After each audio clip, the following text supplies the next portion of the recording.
computer.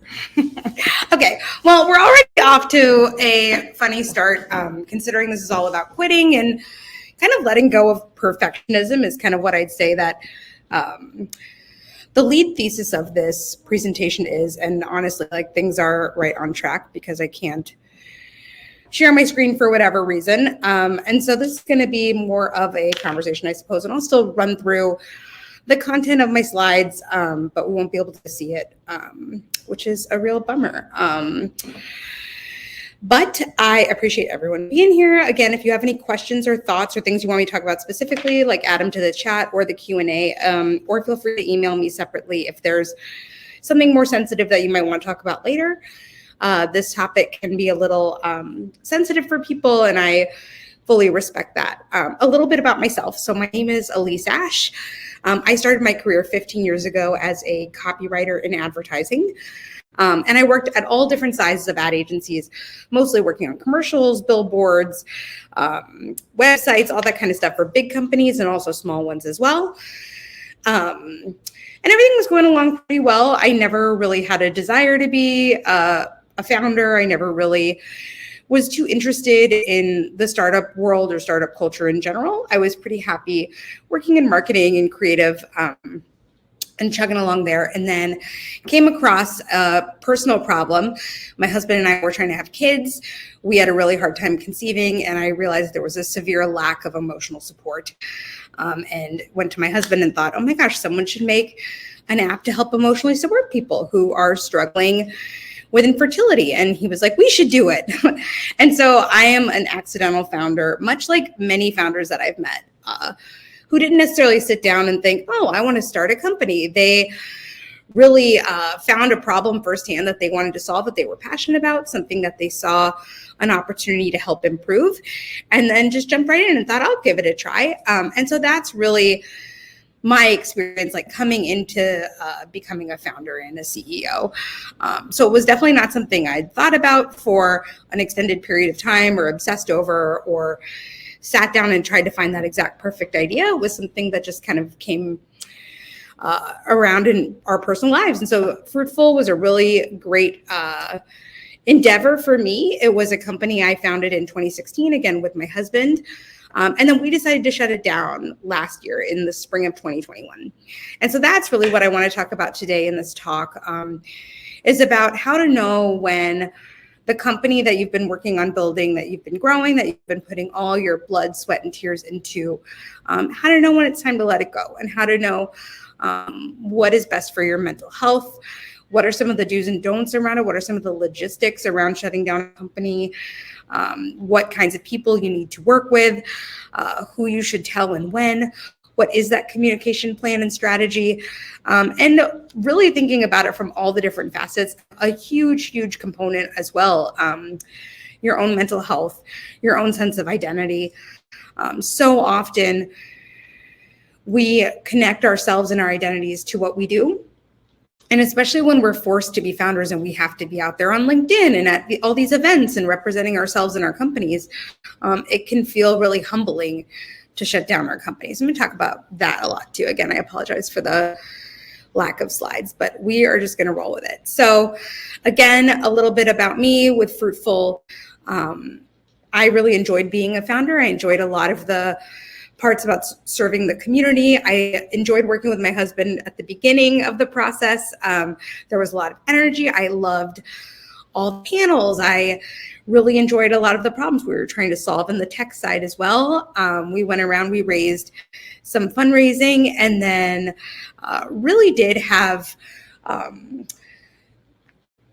a product market issue, especially during the pandemic. Like we had started again pre-pandemic. Luckily, we'd built something where people could still connect via tech. But our strategy was all around connecting with fertility clinics, and it was more of like a healthcare B2B plan. We were not getting traction. We were not seeing progress. And it eventually came down to, is this something that we want to invest more in, go out and do another round of fundraising, get even more experts? Or is this something that's kind of run its course and we've realized, hey, this is a service that we like and that we're getting great user feedback, but this might necessarily be a business. And that was where I ended up. And I ended up thinking, this is a service, and I enjoyed working on this. We had grown to 6,000 users, and I couldn't find a way to get past that monetization effort and be able to scale meaningfully. And I didn't feel comfortable going into investors and asking for more money. And again, it's a personal choice. All of this is a personal choice. So something else to consider too. So I kind of want to start with some warning signs, like how to know if things are feeling a little bit off. There was this tweet that I loved that I'll quote that just says, do you ever feel like your body's check engine has been on and you're still driving it? Like, nah, it'll be fine. Which I think is, we all kind of do all the time, not even necessarily at work. We don't necessarily listen to our spidey sense or our gut feeling that's telling us, hey, this isn't working anymore, or something that has been working for a long time, it just isn't serving me in the way that it used to. I don't feel as inspired. So what are some of those warning signs? So first of all, I think pretty transparently, you're running out of money, you're running out of runway, you're looking ahead a couple months and you're not quite sure how you're going to be able to make payroll. You're not sure how you're going to be able to pay for some of the software that maybe you've been subscribing to. You're having to make cuts and things just aren't coming in, or your sales pipeline is a little bit longer than you think. I think you're consistently not hitting your revenue, your user or your growth projections by a lot. And that's happening all the time. It's not a bad month. It's not a slump. Like, you're really not seeing that product market fit in the way that you anticipated to, in the way you were thinking to. Maybe you've tried a couple different ways. You've tried different things and it's just not clicking in the way that it needs to. You're having a hard time raising money, even if you're doing everything right. And then there's some, more feely signals too, and warning signs. Like, for example, you're fantasizing about quitting. Like, are you sitting at your desk daydreaming, thinking about, oh my God, I can't wait till I sell this, I'm out of this, I can do something else. Like, is your heart not really in it? Are you dreading Mondays? Like, are you getting stomach aches Sunday night thinking about all the stuff you have to do? Are you destroying your weekend? Because you're just thinking of all the things that you have to do and you're not excited about those problems. They don't get you going. They really are paralyzing. If you're feeling agitated or anxious pretty much all the time, that's probably a sign that something isn't working. If you're feeling really burnt out and nothing seems to help, it's not a rough week, it's not a rough couple weeks, it's not a rough quarter, and you don't really see a way out, that could be a sign. And I think most importantly, if your health, your physical health, your mental health is suffering. So you can't sleep, you're having stomach aches, you're not eating, you're rapidly losing or gaining weight. Like, this is your body trying to tell you something isn't right. And I think it's really important to be able to listen to those and to be able to ask questions to yourself around, what is my body trying to tell me? And your spirit and your mental health as well. Are you having a hard time getting out of bed? Are you isolating yourself from friends and family? Like, what is going on with you? So being able to have a good pulse and not necessarily being scared of it, just being curious and not judging those feelings, just asking, I'm feeling this way. Let me be a little curious about that. So before making any rash decisions, I think it's important to just try a couple things. So some things to try first, if you're feeling burned out or you're connecting with some of those warning signs, if you're crying right now, that might be a sign, or just feeling like, oh my gosh, someone's saying like what I've been thinking. Those are all really good signs too. So things to try first, taking a break, a vacation, a sabbatical, if you can. Like, anything longer would be awesome. Sometimes we just need to step away from the problem, regroup, recenter. Sometimes that's not possible. Sometimes it doesn't do that much, but I think it's important to try. Delegating certain tasks to employees, to interns, finding other people to help if possible, or if there isn't anyone else and it's just you, looking at all of your jobs to be done and figuring out, are there things I'm doing I don't need to be doing? What are the parts of the business I hate doing? For me, it was a lot of the finance, cash flow projections, P&Ls that I didn't like. So how can I find someone to help me with that? A resource, a friend, someone I pay, somebody to help me with those pieces that are really draining emotionally and physically and taking up a lot of time. So just being able, maybe writing a list of all the jobs that you do. I think you will be shocked at how much you're doing. And as you're running your business and looking at, okay, what are the pieces that fill me up and the pieces I feel really confident about, and what are the pieces that maybe I should delegate or just stop doing altogether. Like, what would happen if you just didn't do social media, if you didn't do your email newsletter, if you're getting anxiety around in-person events and you just didn't go to them? Like, what would that look like? So finding things, again, that are specific to you and that you're able to pull those different levers to see if anything feels better. Getting support from friends, family, other founders. I think it's really important to have a community of other founders who you feel like you can be vulnerable with, where it's not a contest of, oh, we're raising Series A and we're launching this feature. Like, cut all the crap, and who can you actually have authentic conversations with, and who can support you and who you can support back. Because as you know, this founder thing is a roller coaster. And so you're going to need people who you trust and who you can be yourself around. You don't have to project this, like, I have my stuff together and I am a strong leader, the way you have to with investors and board members, employees, all these other people in your life. It's important to have people who you can have transparent conversations with. So building out that network. I think journaling or writing about your feelings is an important way to figure out what's behind some of these feelings.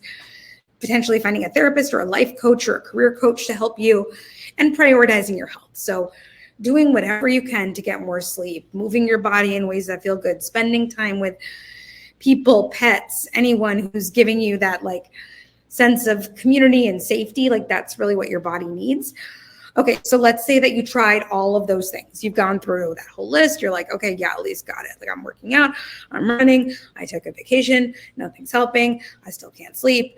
I still can't eat. I'm in way over my head. I'm not going to be able to make payroll next month. Like, what do I do? I think it's important also to bring up this concept of the sunk cost fallacy. So maybe you've heard of that, maybe you haven't. But if you've ever let clothes that were really expensive just, like, hang out in your closet and just wait there, and you don't like how you look in them, they don't fit you, but you just keep them there, that's the sunk cost fallacy. If you've ever bought tickets to an event or a concert you were really looking forward to, and then the day comes and you're like, I don't really feel like going, but you force yourself to go and you don't have fun, but you already paid for it, that's the sunk cost fallacy. So really what that means is it's this tendency for us to keep pursuing an option if we've already invested time and money and resources into it. And this can get more and more intense the more we invest. So the more money you put into your startup, the more time you've been working on it, can be harder to let it go, because you think, oh, well, I've already put this much time, this much investment, this much of my career into this endeavor. I have to keep adding. And so I think it's important to notice when that's happening. That happens a lot, obviously, in casinos and with gambling. And these companies pretty much, like, guarantee, count on you doing that. And so I think it's important to be honest with yourself when it's time to cut loose. And so you're not just putting more. You're not afraid to bail when it's time. So some other considerations that I wanted to talk about, and these are a little bit more concrete. So legal considerations. So let's say that you've decided, okay, you know what? I've tried all these things. I'm not feeling it. I need a way out. You know, what do I do? So some things that you do want to consider are legal implications. You know, can you quit? Do you own your company? Do you have a board? Are there other people that you are accountable to professionally, like within your company, that you need to consider? Do you have active users who you've promised a product or service to and you can't deliver and you've taken their money? You know, that's something to consider. I would consider your personal finances too. You know, will you and your family be okay financially? Like, what needs to happen? What do you need financially? Do you need this to work out? Can you afford to leave at a certain place? And again, all of this is really personal and comes down to your own comfort level with what you and your family feel comfortable doing, making sure you have buy-in within your family and the people who you've started your life with are on the same page, and getting that buy-in and seeing what you need. That's really important. And then also thinking, like, could you sell your company or product or partner with another company? Someone who's doing something similar, maybe somebody who used to be a competitor in an adjoining industry, maybe someone who's missing the tech that you've built. You know, are there other places or partnerships that you've been working through and figuring out that you can, oh my gosh, this would be a perfect fit? Is there a way that we could merge? It doesn't need to be all or nothing, but figuring out, like, is there interest there? What have you built? Like, looking at the assets you own. Could you sell pieces of your company, like email lists, your content, your brand assets, like your logo, your name, your web domain, but starting to have some of those conversations, and not necessarily even just like, hey, I'm interested in selling my company, but talking to potential partners, feeling it out, asking them if they've ever thought about X, Y, or Z, and really being able to see, is there an option for collaboration or partnership there? And I think also just making that decision, there are a lot of things you want to consider. You want to run the math and the metrics, and you want to be really honest with yourself about how things are looking. So looking at your cash flow, how much runway do you have? How much longer can you afford to not be earning the revenue that you need if that's the issue? Or maybe you don't even have a revenue issue and you're just like, I'm over this. I'm tired. I don't want to do this anymore. I hate, these investor meetings are stressful. This is not the life I want. I'm missing my kids' soccer practice. Whatever it is, it doesn't even necessarily have to be that the company is struggling. Maybe it is. Maybe it's not. And that's okay too. You don't owe anyone anything. This is your life and you deserve to be happy. I think also, like, what kind of feedback are you getting from users, customers? Do they love what you're building? Are they wishing there were certain features that for some reason you can't get to, or there's a lot of red tape that requires you to get different FDA clearance or these other hoops that you have to jump through that could take years or a really long time? Other things you want to consider. And are you just in a funk? Are you just struggling? Are you just struggling with depression that's triggering? But that's something to consider too. Like, how much of this is your job? How much of this is everything else that's going on in your life? And how can you just be really honest with yourself about knowing, okay, this is what my gut is telling me. So listening to that gut and respecting that gut. So now I want to talk a little bit about logistics when it comes to quitting. And again, feel free to add any specific questions or anything you want me to expound upon, either from my own experience or from now basically becoming like the default, Elyse, I'm thinking about quitting person. And I feel like so many of my founder friends' life. That's the thing with being vulnerable too, is all of a sudden people feel really comfortable sharing with you, which is cool. Let's see. So talking about logistics. So I think there are a few different ways to quit, and a couple different options and levers you have, and you want to make sure you're evaluating all of them.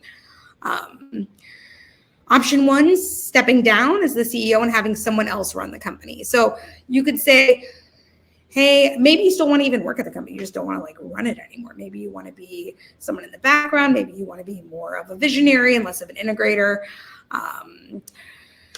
Maybe you don't want to be working there at all anymore. Again, it's so personal. So option one, stepping down as a CEO, having someone else run the company. Option two, selling the company or selling parts of it. Maybe there's value that you've already built into this. And this obviously depends on how big your company is too. If you have a lot of technology, you have a lot of marketing assets and lists you've been building and you've been doing this a long time, obviously then there's probably a lot more there. If you just started, and there's not that much that you've really created yet, there might not be as many options, or so might be, you never know.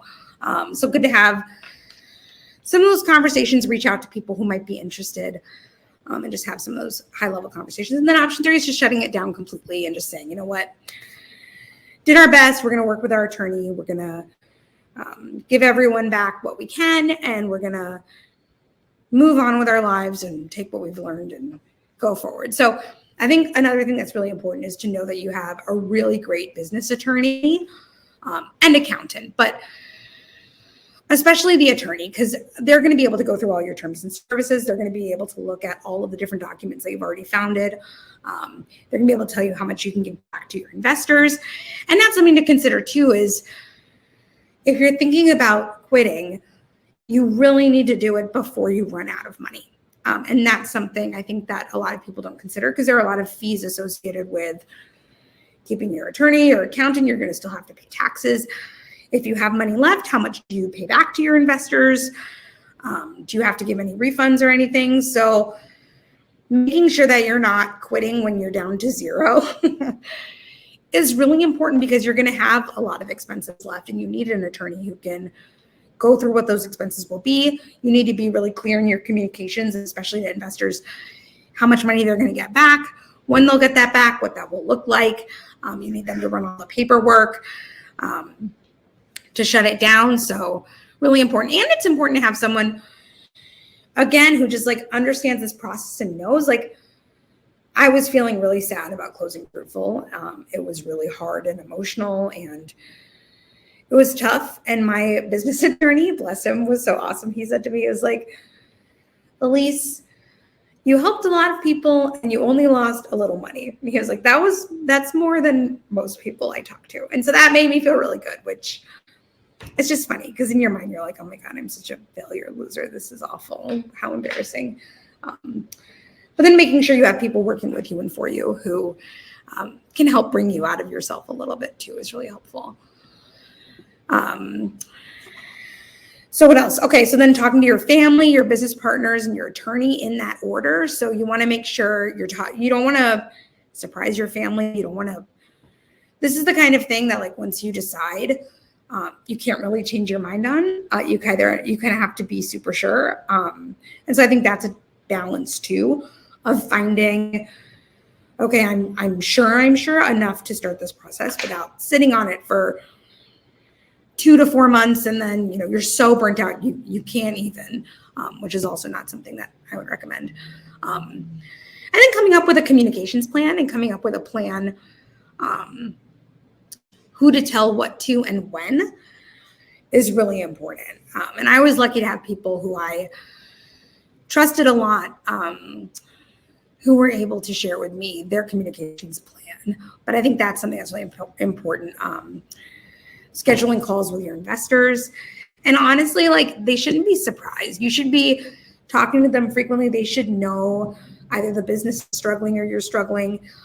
If people are like, oh my God, I'm shocked, it's probably not great. Like, you probably want to be a little bit more forthcoming with your investors if you can. So again, telling your investors first, advisors, then your employees, then your users and customers, and then finally the public, potentially, if that's something that you need to do. And you might say different things to different people. You might be different levels of candid with different people. But making sure you have a sequence that might make sense, making sure you're being very mindful about what you're putting in writing and what people are going to be forwarding and sending and whatnot to each other. It's so weird because I feel like as founders, you go through this process and you want a bunch of press and you want people to write about you and talk about you. And then when you close your business, you're like, no one look over here, like look over there. And so I think it's important to just know who knows what, when, and what you're sharing. So, which leads me into the feelings component of this, which again, we've talked about quite a bit. But really letting there be space for all these big feelings. You're going to have big feelings. If you've made something that you care about, that you've grown to a certain place, that you have shared with other people, people have potentially invested in you or purchased something from you, you're going to feel like you're letting them down. You're going to have feelings about it. It'd be weird if you didn't, honestly. It'd be weird if you were like, okay, moving on, going on my vacation to Portugal, and good luck, everyone. So just making space for those feelings and making space for a lot of conflicting feelings, like feeling a lot of dread leading up to these communications plans, feeling relief, feeling guilty for feeling relief, feeling really vulnerable and scared and not wanting to talk about it and wanting to just disappear, feeling stressed about money. I mean, all of these things can pop up, and sequentially, one at a time, it's a mishmash. And so I think just making sure, like I said, you're not judging your feelings, you're noticing them, you're curious about them. I think it's, again, also important to talk to other founders who've made this decision and seen, okay, you wanted to crawl in a hole and die, but you didn't, and you made it. And that's awesome. Something else that helped me a lot was creating a narrative for the company, but also for myself that I felt comfortable memorizing and internalizing, because people ask a lot of questions and they want to know what happened. They want to know if you're okay. they want to know what your next plan is. They might want to hire you. And so it's important to have some kind of little spiel, like a little elevator pitch almost of what happened to your business. Yep, we decided to close down Fruitful. We didn't really see traction the way we needed to. It wasn't scaling financially. We weren't able to make these partnerships with fertility clinics, and we decided to shut it down and give back 75% of our investment to our investors. Yeah, we're disappointed. It's a bummer, but also something that needed to happen. We learned a lot. It was a great experience. Basically a press release that you need to be able to memorize and internalize, so you're not, having to start completely over anytime anyone asks you anything about it. And personally, too, people will say, "Oh, what are you looking to do next?" And you can say, thanks for asking. I'm still thinking about it. I'm still considering it. What do I want? What do I want to do in the future? And maybe you will eventually get to a place where you say, okay, I think I want to, now I work in growth. Like, is that something that I thought about at the beginning? I don't know. But, you eventually figure it out and you get a little bit closer to what you want to do next. But I think owning that narrative is really important. And then also doing a post-mortem of the experience and asking yourself some really hard questions, just to make sure you're really getting everything from it. You've really learned. Did you like running your own company? Were there parts of it that you liked? What were those parts? Did you like the networking parts? Did you like the parts, the tech and the building and the user research and the prototyping? Was that interesting to you? Or was it more on the finance end? Or what were those parts that really lit you up? And what were the parts you didn't like? What were the parts that you were like, never again? I'm never opening Excel again. Not one more time. I don't care how much money I get paid. Never again. What are the things that you learned? What would you do differently knowing what you know now? Were there places where you should have pivoted earlier? Are there people you wish you brought in earlier? People you wish you'd fired earlier?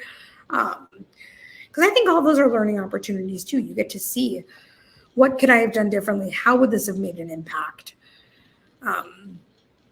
And also, who did you like working with? Were there people that you partnered particularly well with? Is there a personality type that you learned you work well with, or that you like having that balance or camaraderie with? Did you learn how to do your best work, or what kind of environment? Is it working from home? Is it working from an office? Just being really curious about what came out of that experience and being able to chronicle it. For me, I made a little list just for fun with my takeaways from Fruitful, where I said, I don't want to work with my husband again if I want to stay married. And now it's something too. I mean, how did you like working with your co-founders? My husband's awesome. He's a developer. We work really well together 90% of the time. But the other 10% of the time was a problem. And it was a struggle for both of us. And it just came down to, would we rather be married, or would we rather try to get this business acquired? And it was I'd rather be married. But again, different for everyone. For me also, I realized I want a co-founder who has a complementary skill set to me and isn't necessarily having some redundant skills. Someone who maybe does have more experience on the finance side.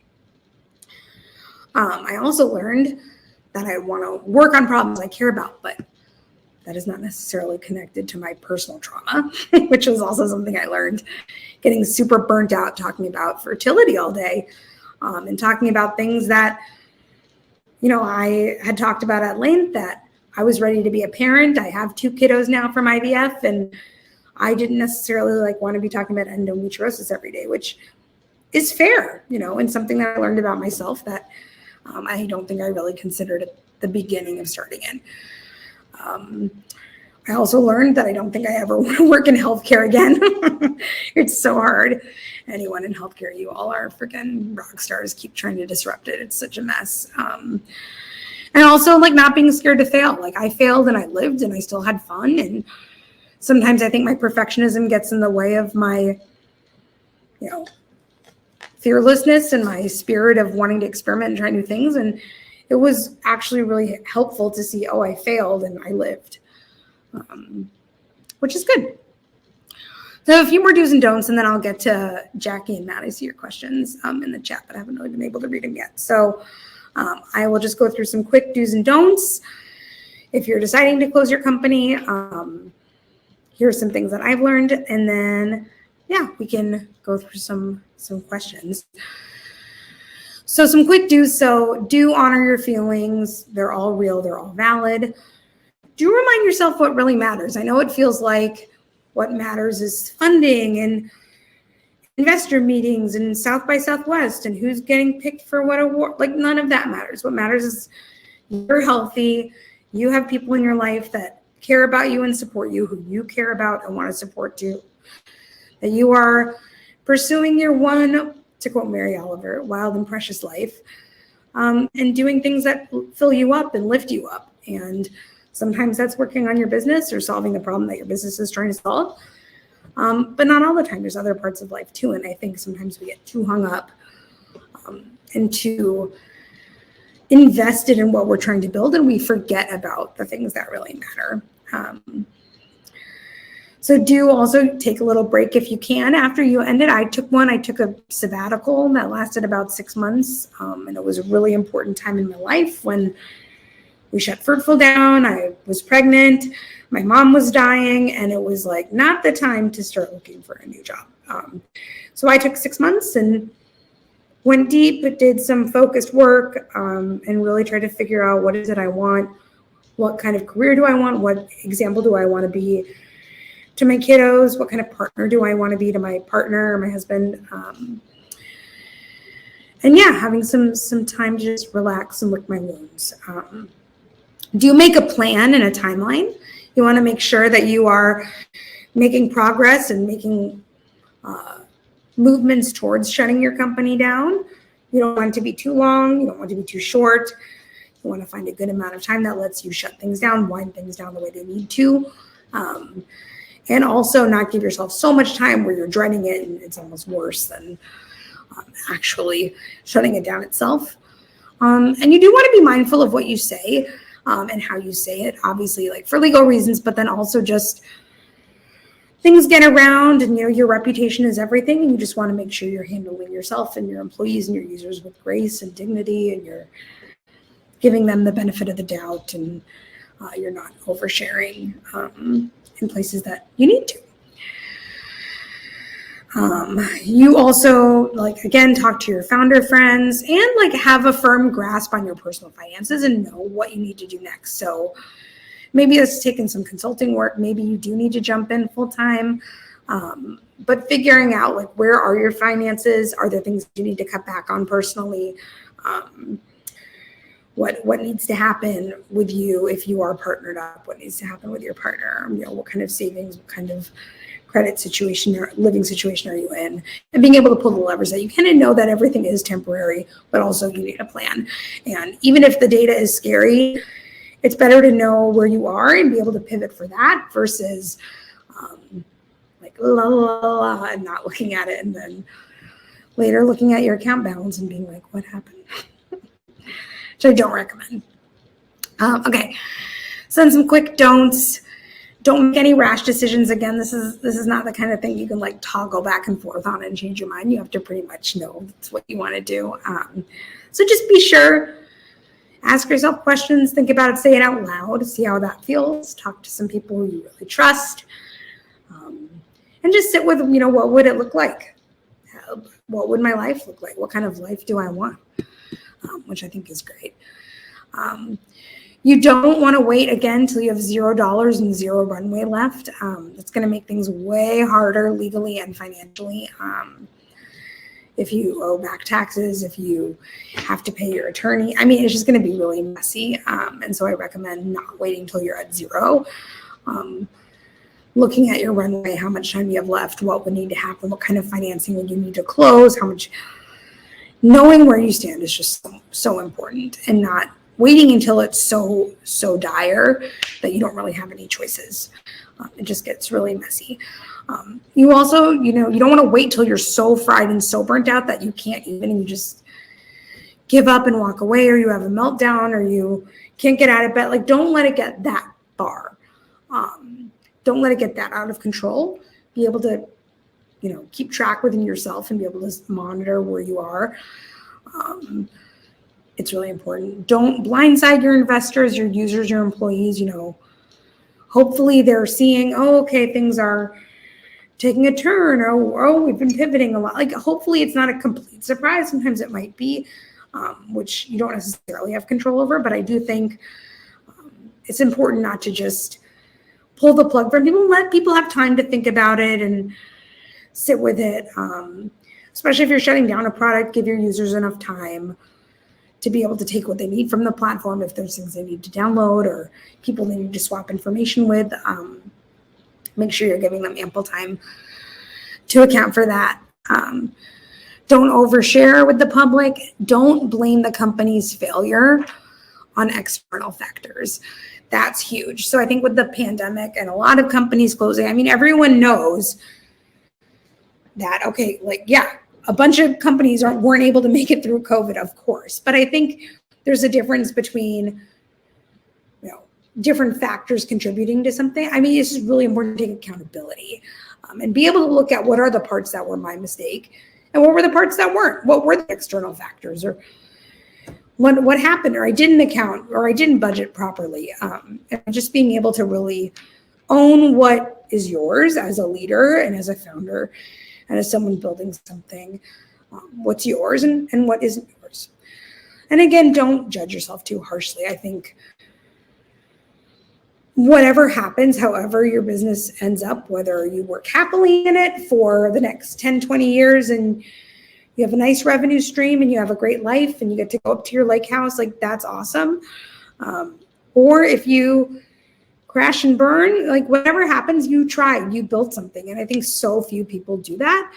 And it's important to honor that effort. So regardless of how things turn out, if you met your goals, if you didn't, it's important to just really be able to say good job to yourself. And remember also, you're not trapped. There's always a solution. There's always a way out. You're never the first person to try to do anything. So being able to find those resources and be able to tell yourself you have options. There's levers you can pull. It's just on you to figure out which ones, when, why, who can help you, all those questions. And to know you can still quit even if your company is succeeding. Like, you don't need a permission slip from whoever. Like, you're the one who started it. You're the one who can end it for whatever reason you want. You don't owe anyone anything. Spiritually, you might legally owe somebody something. So maybe take a look at that. That's where the legal side gets important. But spiritually, your accountability is to yourself and your family, and making sure that you are the best version of yourself that you can be and the healthiest. And making sure that you're making decisions that suit that. Nothing is more important than your health. And knowing you're not alone. You're not a failure. I failed. I quit. I know so many other people who quit and failed, who learned a ton. I know people who did it and then started another company that did great. So you're always trying to learn, get better, move forward. And I think I'll just end with this Theodore Roosevelt quote that I love, that if there are any Brene Brown stands out there like myself are very familiar with this, but I'll just share this quote that I love. Again, Theodore Roosevelt. It is not the critic who counts, not the man who points out how the strong man stumbles or where the doer of deeds could have done better. The credit belongs to the man who is actually in the arena, whose face is marred by dust and sweat and blood, who strives valiantly, who errs, and comes up short again and again, because there's no effort without error or shortcoming, but who knows the great enthusiasms, the great devotions, who spends himself in a worthy cause, who at the best knows in the end the triumph of high achievement, and who at the worst, if he fails, at least he fails while daring greatly, so that his place shall never be with those cold and timid souls who knew neither victory nor defeat. Love that quote. To Jackie. I know I don't have any tattoos, but I've been thinking, like, if I were to get one, it would be about that, but I don't even know what it would be. Anyway, let's see. So we had a few questions in the chat. What are your thoughts about accidentally starting a company? And I think that connects to this other one, Jackie, too. Like, do you think people should think about it more before starting an endeavor, or just go for it? I think people who start a company or a business or an Instagram account based on a personal problem are in a great position, because I think they really understand their target user, their targeted audience. They understand the landscape. They know what the different options for solving a problem are, which is hugely beneficial. I'm always very skeptical of people, in their MBA program, which like no shade to MBA programs, but like people sitting in a room trying to disrupt an industry or looking at, well, this industry is a $400 billion opportunity. Like those aren't the kind of companies that inspire people and that get people excited, especially in the early days when you're relying on pilots and leaps of faith and people to really trust you as a company. In my experience, people can tell when someone is authentic, when someone is standing up and doing their best to help solve a problem that they probably care about too. And it doesn't even need to be a particularly emotional one. As long as there's a pain point and people are having a hard time solving it, like there's going to be an opportunity for more competition. There's going to be opportunity for different types of software, different types of solutions. And I do think that there are ways of also like testing your idea before fully jumping in. So if you're in the Twin Cities, there's a really great gluten-free bakery called Sift Gluten-Free. My friend Molly runs it. And I met Molly when we both worked in advertising and an ad agency. And she was gluten-free. She has Crohn's disease. She's very open about it. She cut gluten out, started baking for fun, and then started selling at farmers markets, really small, just on the weekend. Her sister would come and help. And she noticed, wow, people really, really like these. She started tweaking her recipes. She started doing more farmers markets. Okay, then she changed her job to be part-time. She worked part-time as a copywriter. She rented out a kitchen, a commercial kitchen, and started selling wholesale to Peace Coffee, to other coffee shops around town. 5 Watt, where I don't remember exactly where she is right now. But she was selling at these places. She basically scaled her way into her business. She's not a professional baker. She's not a professional businesswoman. She basically took over the span of 5 years and Shawshank Redemptioned her way out, which I think is so what we should all be doing. It's like you learn a little, and then you scale your way up. And so eventually she did quit her copywriting job. She kept the wholesale kitchen. She eventually opened her own cafe, but she didn't just start like, I'm going to open a gluten-free cafe. She'd already been building her audience, her Instagram following, people who loved her. She had really loyal customers with kids who had celiac and were like, oh my God, my kid's never had a donut before. So I think there is a lot of value to starting and experimenting. I mean, Fruitful started as an Instagram account. We didn't just start a business. Being able to make incremental steps, I think, is super important. And Matt, your question too, how do you feel about having shut Fruitful down now at this point? When was the point, if it happened, that you knew it was the right decision? So I think for me, so we had done a round of fundraising. We closed February 2020 on our friends and family round of fundraising, which was bonkers. And so I think by the end of that year, the end of 2020, I was getting real crispy. I had a couple people who were helping me, not full-time, but like contract employees who were great. And it was great to have a team and have people helping me. But I was getting really frustrated trying to work with clinics. I felt like I was sort of at an impasse with my own knowledge. And I really couldn't I knew I was going to have to go out and raise more money if I wanted to keep going after this fertility clinic angle and potentially hiring someone with a little bit more sales experience, especially in healthcare. And I didn't feel comfortable going back out to investors and asking for $3 million. I was not confident that Fruitful could make money that way. And ethically, I had feelings about fronting and going out and putting up my big hockey stick slide, and just felt kind of gross. And so for me, I really learned, okay, Fruitful is great and people love this system, but I didn't feel like I could figure it out anymore. Honestly, like there were personal things going on too. I wanted to have another kiddo through IVF. Like I said, my mom was dying. It was like a lot of shit going on. And it just felt like I couldn't really give it the attention it needed to be successful. And it felt unethical to keep pursuing it.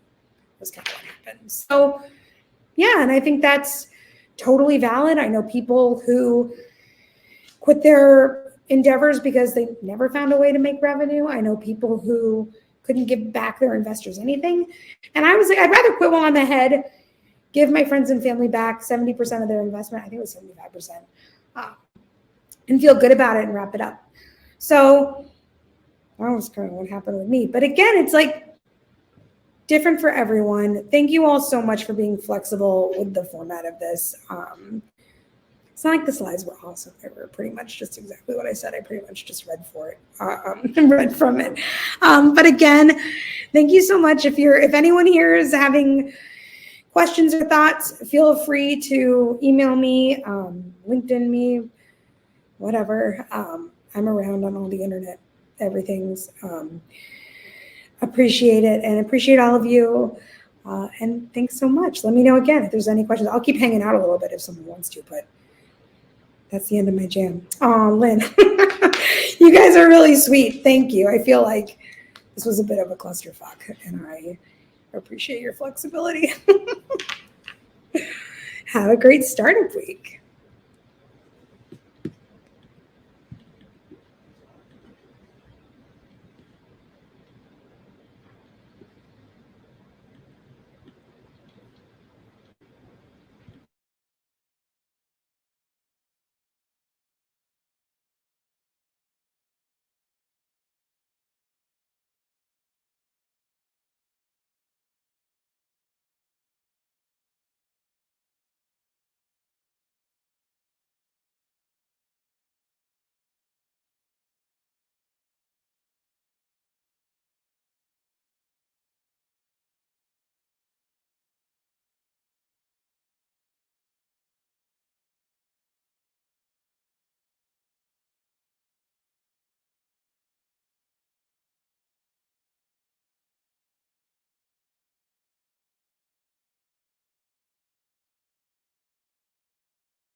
Hey, Manny, just saw your question pop up. What are your thoughts on working for corporate versus being an entrepreneur? This is something I'm still trying to figure out, honestly. Like everything, there's a trade-off. I think the benefits of being an entrepreneur, honestly, are flexibility, getting to be your own boss, being the one making decisions is really great for control freaks like myself. I think the downside is feeling a little isolated or feeling like it's all on you to figure everything out. Working for a bigger company, obviously, there are way more people that can help and that can add their expertise, and it doesn't have to just fall on you, which I think is huge. And also just logistically, if you have less to do, you have more balance in your life and you can focus on other things. But then you're dealing with a lot of bureaucracy, you're dealing with budgets and people who might not necessarily understand your priorities. So I think it's really cool to work for smaller companies is kind of what I'm doing right now. So Cloudburst is a 12-person software development company, and I love working here because I get to work with startups, but not at a startup. I think it depends also like where you are in your life. Like I have 2 small kiddos. I don't really want to do that like hustle grind all weekend, all night thing right now. I might one day change my mind and want to jump back in, but for now, I think it's great to be working with other experts on problems that I still find important and exciting. But also not at a company that's so big where I feel like I might get lost or where I'm constantly having to sell through levels of bureaucracy and there's all these processes. So I think there's like a happy medium. And working somewhere where they respect and honor your entrepreneurial spirit is huge, because there are a lot of great places where they want people who are going to take the ball and run with it. And, oh yeah, we should make a blog. Okay, I just set it up versus, oh, we need approval. Like, where are we going to do it? What's the process? Like making sure that your soul isn't crushed, I think is the most important thing. And making sure that you're able to be in touch with the parts of yourself that feel excited and love the type of people you're working with, the kind of problem you're solving. I think that's more important than where you're working or even the role, to be honest, too. Awesome. Okay, friends. Well, it's 12:26. I'm going to peace out, and I hope everyone